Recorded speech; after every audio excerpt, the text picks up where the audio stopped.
عيد ميلاد حسوني وحبيت اسوي له اشياء ما ينساها ان شاء الله. هاي كلها هنا كاتبت له اشياء راح يسويها خلال اليوم، وهنا طبعت له صورته وخليتها ويا لوفي الشخصيه اللي يحبها اكثر شيء. وخلونا نشوف ردة فعله. اكيد العيد ميلاد ما يخلى من الهدايا، فحضرنا له هاي كم هديه من عندي ومن زهوره ومن باباته. وهاي الورديه الزهوره لانه حتى ما تزعل.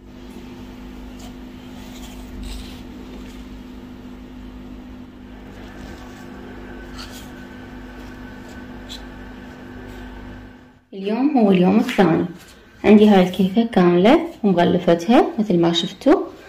هنا أنا عندي هذا اللون أصفر وضفت وياه لون بني حتى أحصل على صفار يكون يعني مو هذا الصفار الفاقع اللي يكون صفار هيك على فاتح، لا صفار يعطيني شوية مثل وردة عباد الشمس تقريبا.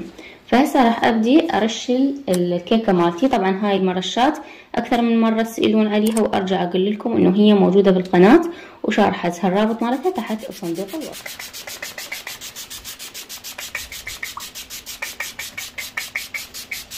نترك الكيكه مالتنا تنشف هيك على جهه. مرحبا حبايبي، شلونكم؟ يا رب تكونون بألف خير. مشتاقة لكم كلش هواي ورجعت لكم بفيديو جديد. فيديو اليوم كلش مميز بالنسبة إلي. اليوم عيد ميلاد ابني، اليوم راح يصير عمره 11 سنة، وحبيت اسوي له كيكة مفاجأة او عيد ميلاد مفاجأة، وحبيت يكون باسلوب يكون يعني مختلف شوي، يحس بالحماس وهو يعني يكتشف شي بالسرعة. فهنا شنو سويت هذه الورقة، هاي تقدرون تسوونها. راح اترك لكم البرنامج اللي اشتغلت به هذه الصورة هنا على الجنب. فكتبت تحت كل هذه فد فعالية او فد شي راح نسويه له خلال اليوم. هو يحب هاي لوفي او ون بيس، اكيد اطفالكم كلهم يحبوهم. فسويت له هيك التصميم، هو عنده صورة مسوي بيها هيك علامة الانتصار، وهنا أنا خليت له الصورة مالت لوفي اللي هو يحبه أكثر شخصية، خليتها إلى هيجي.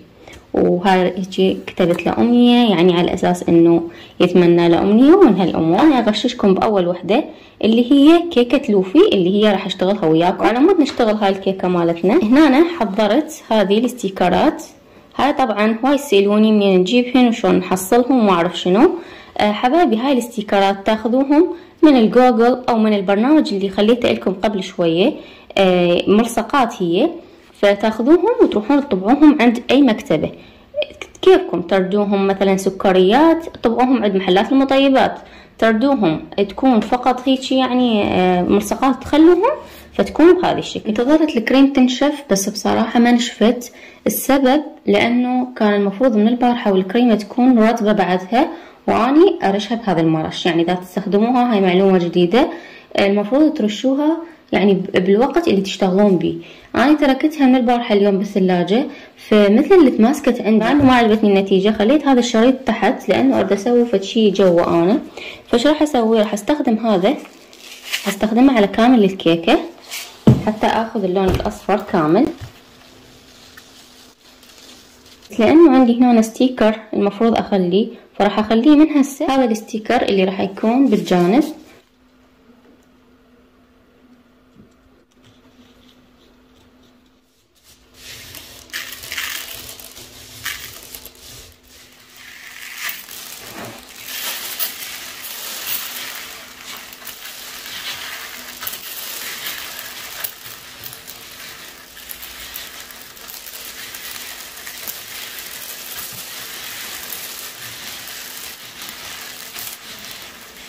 وهسه طلعت بهاي النتيجة مثل ما تشوفون كلش حلوة وحبيتها.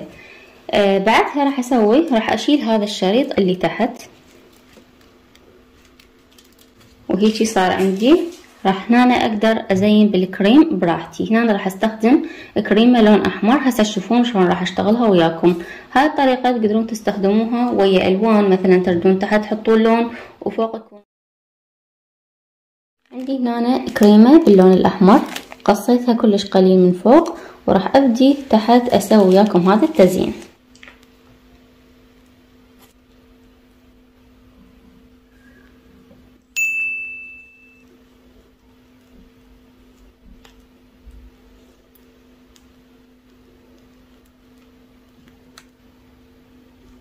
كل سهل وما بيه أي صعوبة، فقط خط إلى الأعلى وبعدها تاخذون خطوط هيجي جانبية وترجعون تكملون نفس الشي على كامل الكيك.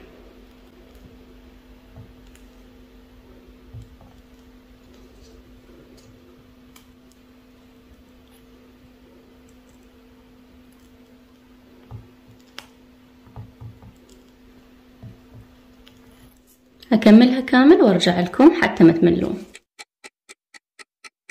وبهيجي بهذا الشكل صارت كلش حلوة. بقت عندي بس الاستيكرات اخليهم اخر شي، بس هسه راح اسوي وياكم فد شي بدل الكب كيك. يعني اذا كان عندكم اي كيك متوفر زايد فتقدرون تسوون هاي الطريقة. اي فتات كيك متوفر عندكم اضيف وياه جوز، نوتيلا،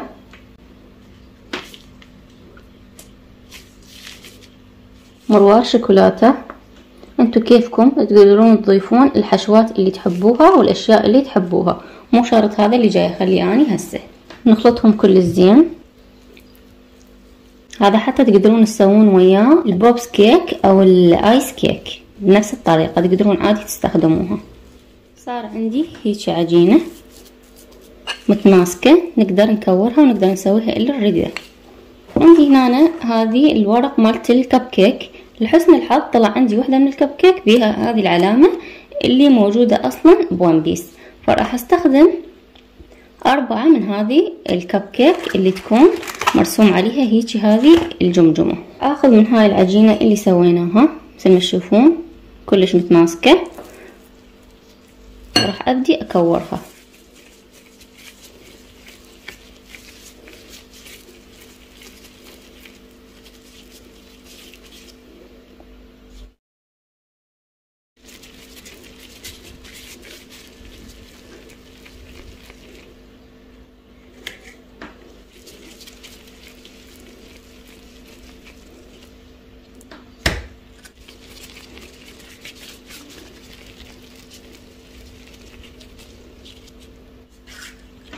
زاد عندي هيجي قد وحدة راح اسوي هاي الزهورة هيجي تكون باللون الوردي.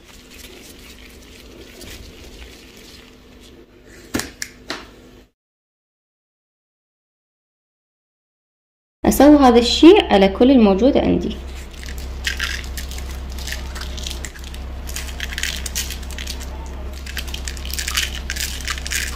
زهورة بنوتة راح استخدم منها اللون البنفسجي. راح اكتب على كل وحدة حرف من حروف اسمه، حرف الحاء، حرف السين،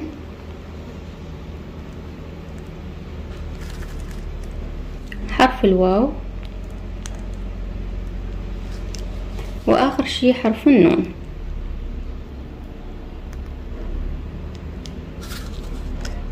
بهيجي اشياء بسيطة تقدرون تسوون بيها لاولادكم وتفرحون بيهم.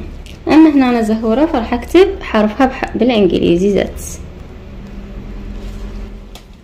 راح ناخذ الكيكة مالتنا ونخلي هذه الحروف هيج.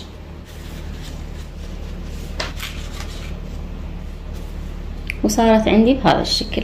اخر شي راح اسويه راح اضيف الاستيكرات.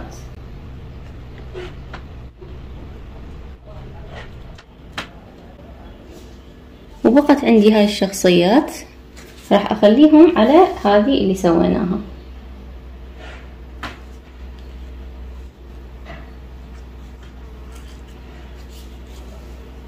وصارت كيكتنا بهذا الشكل، وقدرت اجمع له كل الشخصيات اللي احبهم بكيكة واحدة.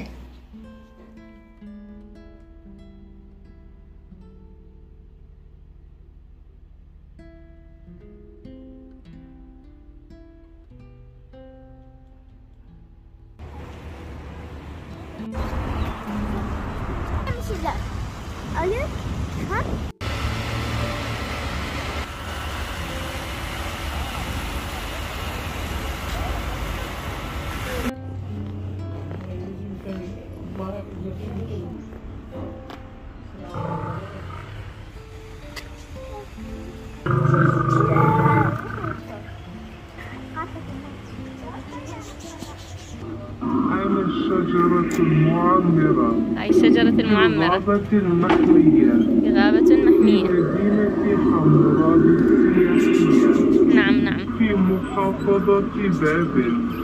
أرحب بكم تقليدا له. أرض بابل أرض الأنبياء،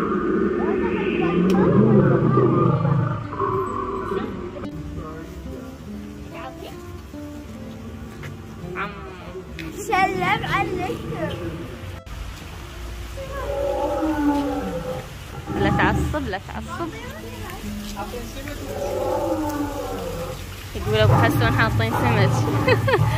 تعرفون بعد هو علاقته بالسمك. وين هن؟ هاي اسماك الكوي والأورنده. أورنده؟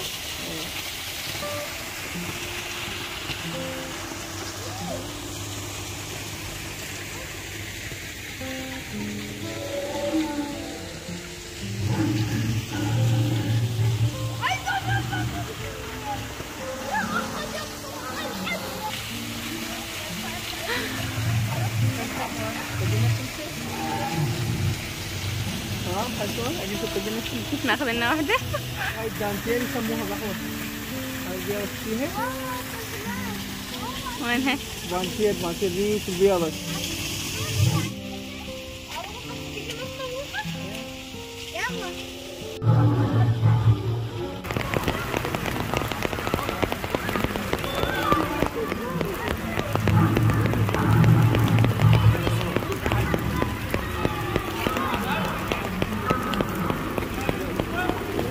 هاي البنية مخترعة من عنده.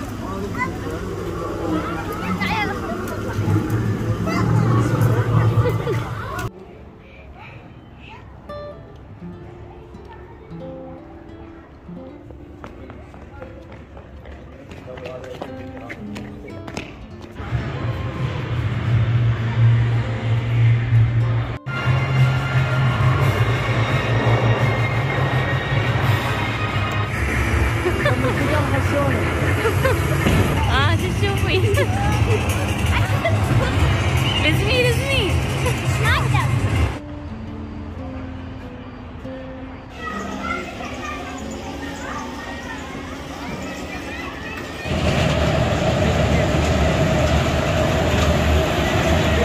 ضالة المطعم.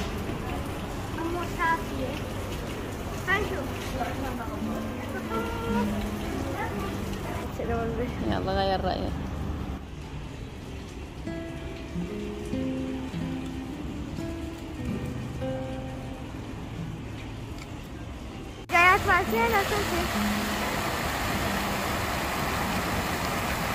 وهنا دخلنا متحف هنا الحياة داخل مدينة حمورابي، وكان المتحف يجنن رغم انه هو ما كامل، وكانوا الكادر المسؤولين عن هالمكان يعني كلش حبابين وشرحوا لكم بالتفصيل وشنو التراث الموجود.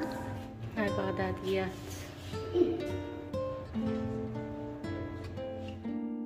وكانت المعلومات مكتوبة تحت كل صورة، الباركود والاسم وكل اللي اشتغلوا هالاشياء. هاي اللوحات اللي شفتوها كلها خارج المكان قبل لا ندخل. هنا دخلنا الى المتحف، وكانت الاشياء التراثية القديمة بما يقارب عمر 170 عام واكثر، فاكو اشياء كلش تراثية، وعراقنا الحبيب بكلش هواي اشياء.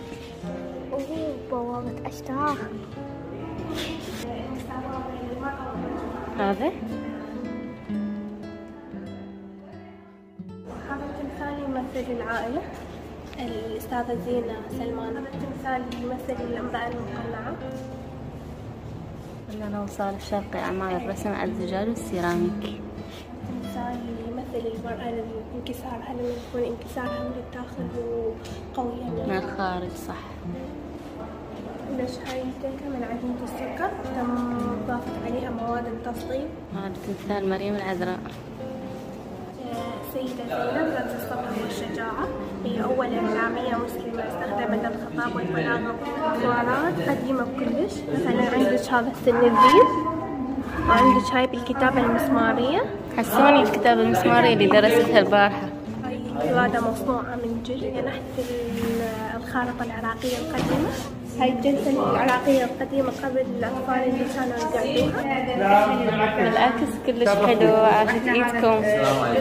عليكم السلام.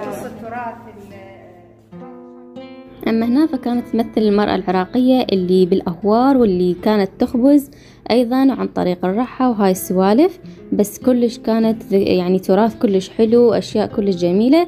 أنصحكم تروحوا لها إذا كنتم من بابل، اسمها مدينة حامورابي، وتحكي لكم كلش هواي عن التراث. فكلش استمتعت بهاي الجولة. أكو أشياء أصلا ما صورتها لأنه ما قدرت أصور كل شيء، حبيت أستمتع بالأشياء اللي موجودة. هاي الرسومات تمثل الأحوال، الكتابة المسمارية اللي كانوا يكتبونها على الصخور قبل لا تطلع الورقة أصلا. هم يعني 170 سنة. ايش قد؟ 170 سنة. 170 سنة. احنا جالسين حداد أول امرأة عراقية تقود الطائرة برتبة كابتن طيبة.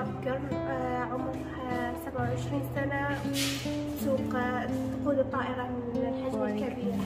وآخر شي ختمناها كتبنا ملاحظات وشنو أكثر شي عجبنا من المتحف. وأبو حسوني هنا كتب نيابة عني وعن أولادي، وكانت رحلة كلش ممتعة.